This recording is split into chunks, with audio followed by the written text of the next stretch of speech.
Hello, good morning everybody. It's great to be here. It was a real privilege to hear Edie Hirsch speak just now. He's been an enormous influence on my work in the UK, and I think on a few others in the UK. I've done a lot of work on the curriculum, but it's actually assessment that I'd like to speak to you about today. And the reason why so much of my work today and my work now is about assessment is because I feel that in order to put into practice some of the ideas that Edie Hirsch is talking about a knowledge-based curriculum, you have to think seriously about assessment, because it's assessment that often brings the curriculum to life. So today I'm going to be talking to you about assessment, but I hope you'll see the links in between what I'm saying and what Edie Hirsch has said and what the other speakers will be saying. And I hope you'll also be able to see some things that you can take back to your schools and take back and be able to use in practice. So I want to talk about formative and summative assessment, getting the balance right in the classroom and when you're building a school system. So the abstract of my speech, hopefully you have seen this, but I'll just show it here. This is just an abstract of what I'm going to be talking about. But what we've seen internationally, really, in the last few years or few decades is that assessment has been a key focus of both governments and of schools, trying to get assessment right. And in particular, assessment for learning. This has been a major focus of policy and research. So what I want to talk about today, about some of those trends that have happened over the last 30 years, but also look forward, what are the new frontiers of assessment. And to begin with, I'd actually like us to start by thinking about something outside of education. So I'm going to start with an analogy drawn from a different field, just to get us to think about this. And my analogy that I'd like us to think about is marathon running. So I would like us to think about if you wanted to run a marathon and you wanted to measure or assess your progress towards running a marathon, what would you do? So let's just have a look if I can. Here we go. So imagine you want to run a marathon and you've never run one before. Assessment would matter for marathon running. How would you measure your progress towards your final goal? How would you assess whether you are on track or not? So I'd like us to just think about that a moment, think about what you would recommend. If you were running a marathon, or if you had a friend who was running a marathon for the first time, they said, I need some help, what would I do? What should I not do? What might you recommend to them, and what would you not recommend? And I've put some suggestions here. So I've broken down my suggestions, what I would recommend. I've broken them into two categories. Some sensible ideas and some less sensible ideas. So let's start with the sensible ideas.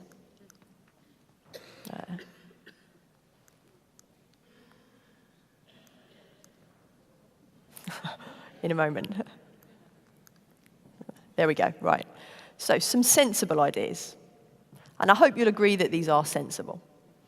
You might get a plan, hopefully, get some advice from someone more expert than you, stick to the plan. And you wouldn't start by running a marathon. You'd start with some shorter runs. You'd try and build up some distance. You might also spend some time in the gym, so you wouldn't spend all your time running. You'd think about nutrition. You'd think about what you're going to wear. And you could measure your improvements on all of those activities. You could see if you were making progress on all of those activities. So those are some sensible ideas, I hope we'd agree. And you can probably see where we're going now. What are the less sensible ideas? I've put some less sensible ideas here. What would you not do? What would you not do? And I think what you wouldn't do is you wouldn't expect that you should run a marathon in every training session. You wouldn't expect that in your first training session you would go out there and run 26.2 miles. And you certainly wouldn't expect that the only way you could measure your improvement was to run a marathon and then a week later run another marathon and say if you're getting faster, that means you must be getting better. If that was the only way you could measure your improvement, you would very quickly get injured, and you would very quickly lose motivation. And what's interesting is, if you were a novice, you wouldn't run a marathon in every training session. But even if you were an expert, elite marathon runner, even the best marathon runners in the world, they don't run a marathon in every training session. So where's all this going? Why have I started an education or talk about educational assessment by talking about marathon running? I hope you can see where this is going. That if we now draw that analogy to education, for me, the marathon is like the exam. It's the big, complex task that you're working towards. And it is very important, but just as you can't overuse marathons, you shouldn't overuse exams. So my big insight is this.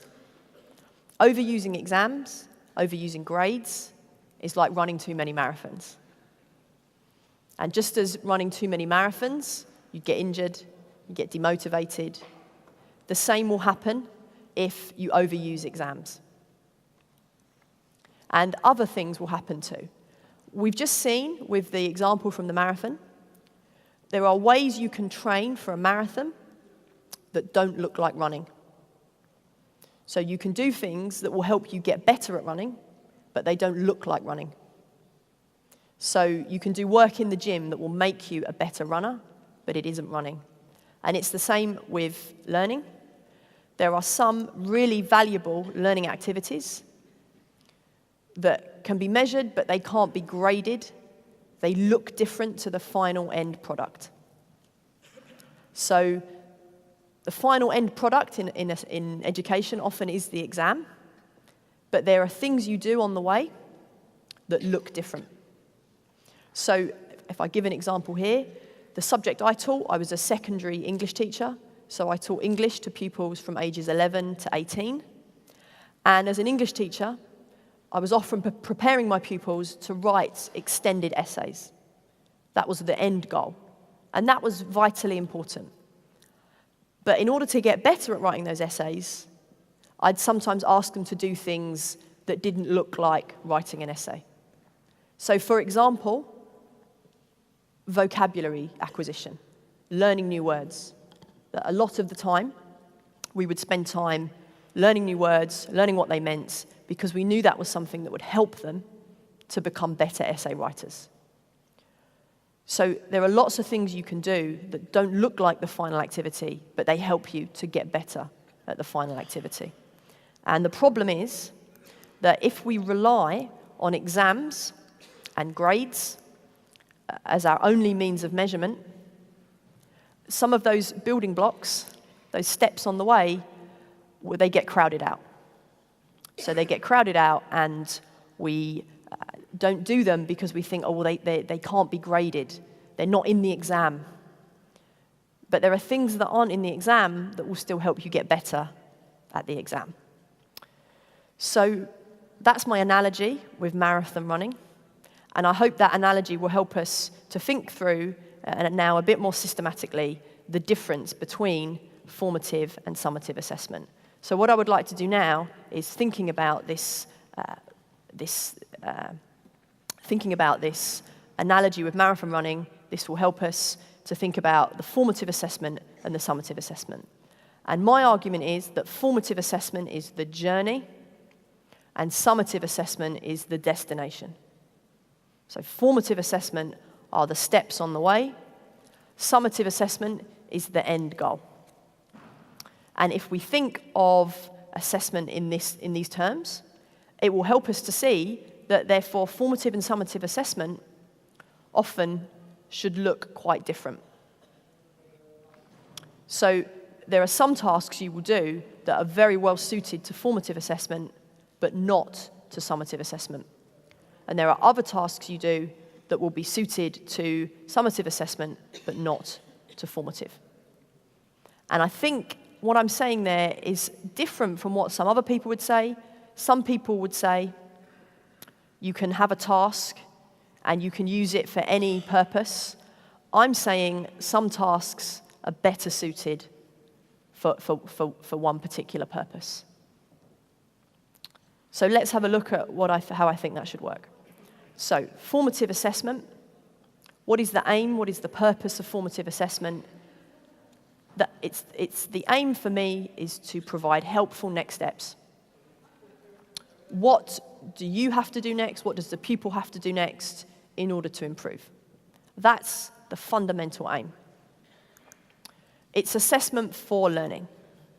So you are trying to promote learning. That's the aim of this type of assessment. And so what you are trying to do is to set learning goals. So the goal is about the next step. The goal is about learning. The goal is about knowledge acquisition or acquiring a schema. And because of that, what I think you need to do with formative assessment is to take the complex skill and to break it down. So break down the complex skill into smaller bits, smaller pieces, the building blocks. So in the marathon, you take the complex skill of marathon running and break it down. If you're writing an essay, you look at that complex skill of essay writing and break it down into those smaller steps. And the same for any other subject, scientific inquiry, mathematical investigations. These are big, complex skills, and you need to work out what the steps are, what the pupils need to do next to get better. And so don't use grades for this, because grades are not designed to measure building blocks. They're not designed to measure the small steps. They're designed to measure the big picture. This is something I think that, like there, you can use frequently. So you can use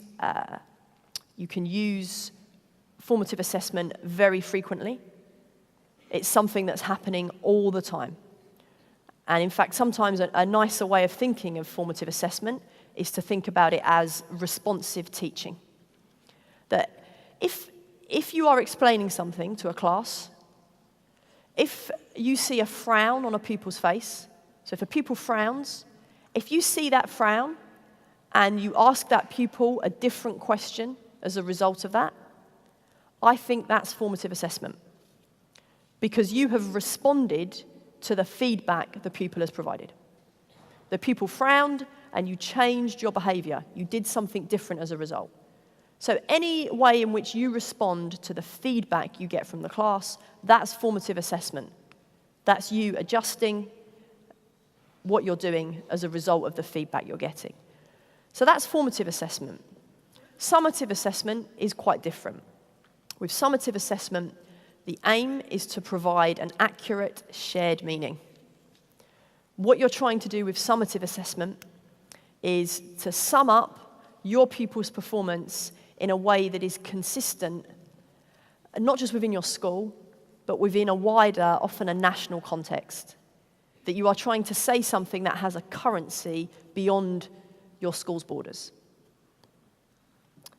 And so, with summative assessment, it is assessment of learning. This is the final summation. This is the marathon run. It's the final big exam. And so the goals here are performance goals. In the same way with a marathon, you might say, I want to run a marathon in this time. You might say with the learning, I want to achieve, or I want my pupils to achieve this grade. And so when it comes to summative assessment, it's about measuring that complex skill. With summative assessment, it is about the final, the extended essay. It's about the mathematical investigation, the scientific inquiry. It's about the big piece of work that the pupils build up to. And for this kind of assessment, grades are a good way of assessing. Because what is a grade, fundamentally? A grade is a method of communicating a shared meaning. That is really what a grade is trying to do.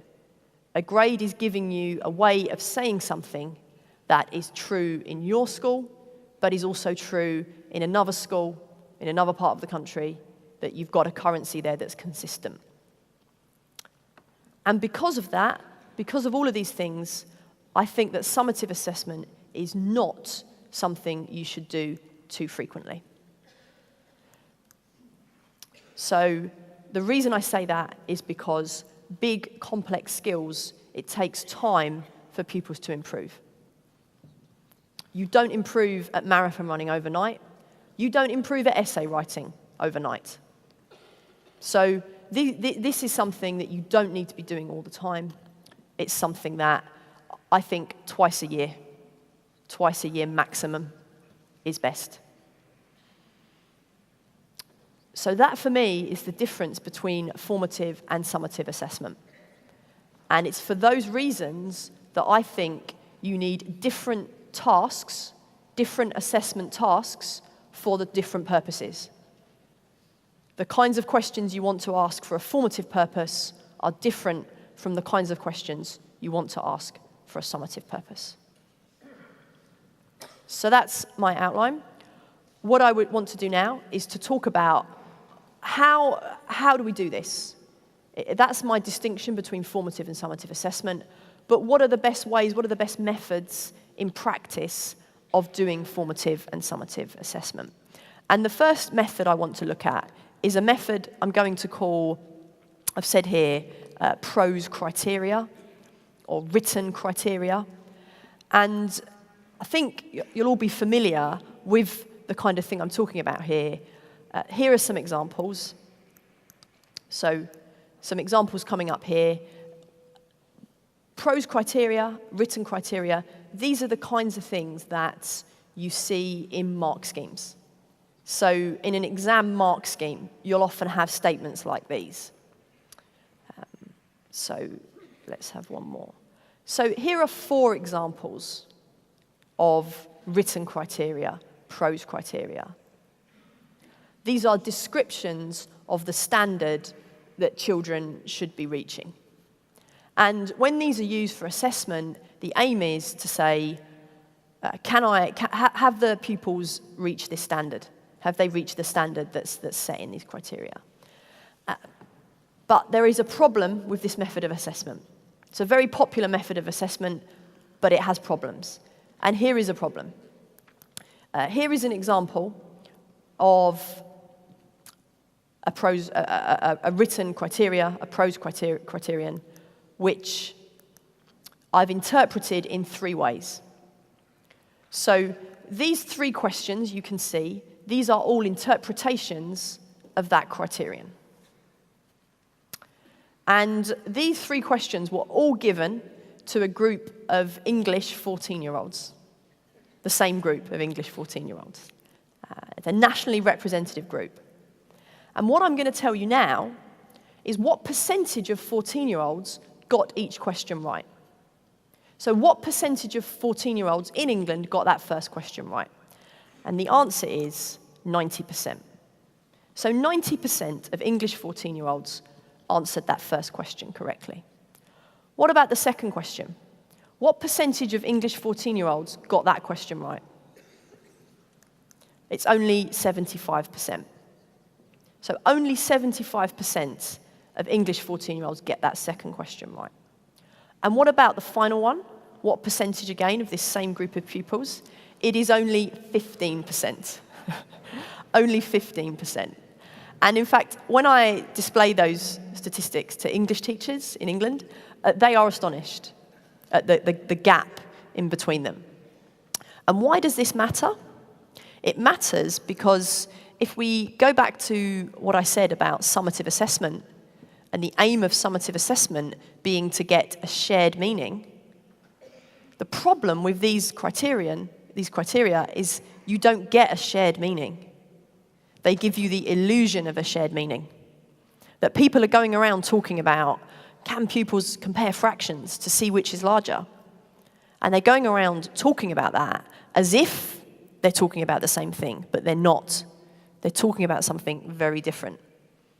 And one teacher might think their class are brilliant at this statement, and one teacher might think their class are terrible, but actually it's just because they've been using different questions. They've been interpreting the statement in a different way. So this approach cannot give you accuracy. So it cannot give you accuracy or precision, but sometimes people say, well, okay, Maybe this approach doesn't give you accuracy, but is it helpful? Surely we can get some helpful next steps, some formative use from this approach. And let's see if that's possible too. So the following, what I'm about to show you here, is a quotation from a book by Dylan William. So this is a quotation from the English assessment professor, Dylan William. And he says this is an anecdote. He says, I remember, you can see here, he's talking to a middle school student, and the student was looking at the feedback his teacher had given him. And the teacher had written, you need to be more systematic in planning your scientific inquiries. So the teacher is using the language of the criteria to give feedback to the pupil. The teacher's saying, be more systematic in planning your scientific inquiries. And so Dylan Williams says to the pupil, what does that mean to you? What does that statement mean to you?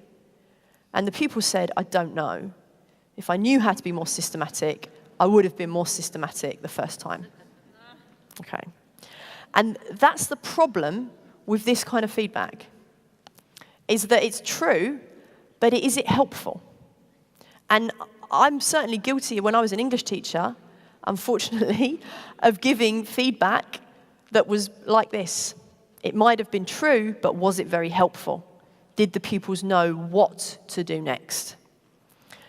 So Dylan William finishes off there. He says this kind of feedback, it's accurate, describes what needs to happen, but it's not helpful because the learner doesn't know how to use the feedback to improve. So this is the problem with PROS criteria for a formative point of view. So as you can tell, I'm not a fan of the PROS criteria approach to assessing. But what can we do instead? If I'm saying these aren't very helpful, what do we do instead? So what I would like to look at now, I've presented here some techniques that I think are more effective. What kind of techniques are more effective? And I'm not going to have time to go through all of these. I'm just going to go through the first one on each side. So I'm going to talk to you about multiple choice questions and comparative judgment. And comparative judgment is now what I work on full time. So let's just have a quick look at these two techniques, and I'll explain to you why they are more effective than PROS criteria. So first of all, multiple choice questions. What is more effective about them? Multiple choice questions have a bad reputation. And some of that bad reputation is deserved because they're very easy to do badly. So we're going to have a look now at a good and a bad multiple choice question. So let's have a look at this. Here we have a question. I want you to think about what you think the answer to this question is. There are 5 options. Okay.